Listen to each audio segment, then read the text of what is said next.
चल देता है। काल नाग एक सुंदर कबूतर बनकर विभा के घर पर बैठ जाता है। महक विजय के लिए दवाई तैयार कर रही होती है। तभी उसे विजय पर आने वाले संकट का आभास होता है। तब तक कबूतर उड़कर विजय के पास आ जाता है। अचानक वहाँ एक बिल्ली आ जाती है और उस कबूतर को उठाकर बाहर ले जाती है। बिल्ली कबूतर को मुंह से फेंकते हुए बोली, मेरे नागेश को मुझसे दूर करने वाले को मृत्यु के समीप जाना होगा। कबूतर नाग बनते हुए बोला, तुझे और तेरे नाग को मारने के लिए ही मेरा जन्म हुआ है।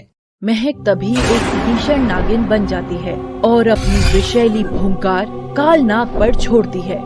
काल नाग अपनी आँखों से उसके विष प्रभाव को कम कर देता है और एक फुंकार नरगिस की तरफ छोड़ता है, जिससे नरगिस दूर जाकर गिरती है।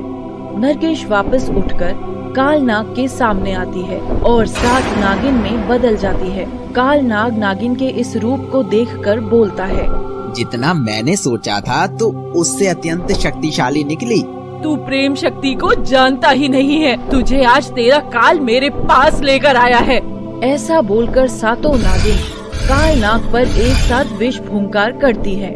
काल नाग उसके इस वार को सहन नहीं कर पाता और घायल हो जाता है। नागिन, मैं फिर आऊंगा तुझसे बदला लेने।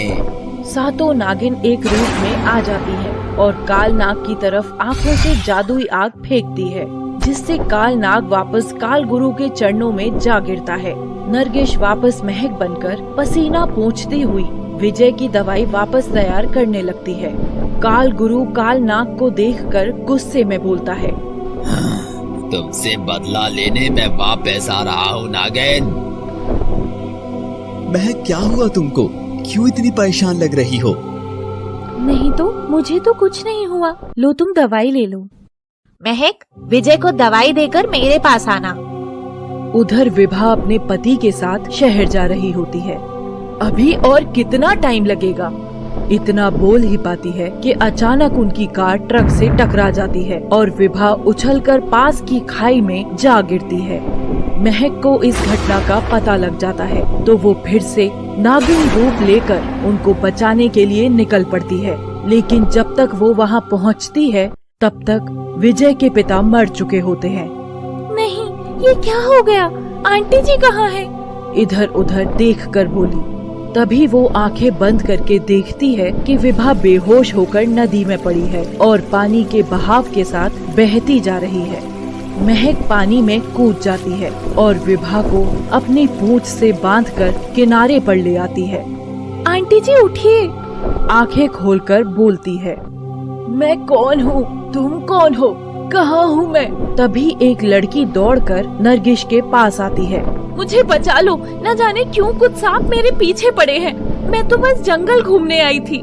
नरगिस को भी लड़की के अंदर नाग के होने का आभास होता है। नरगिस लड़की को देखते हुए बोली, कौन हो तुम? यहाँ क्या कर रही हो? मेरा नाम निरूपा है। मैं घर से घूमने आई थी तो सांप मेरा पीछा करने लगे।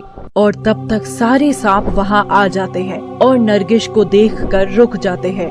नरगिस कुछ समझ नहीं पाती, इसीलिए वो अपनी शक्ति से सांपों से बात करने लगती है। कौन हो तुम? क्यों पड़े हो इस लड़की के पीछे? कौन है ये लड़की? हे नाग देवी, हम तुम्हारी वजह से ही नाग बने हैं।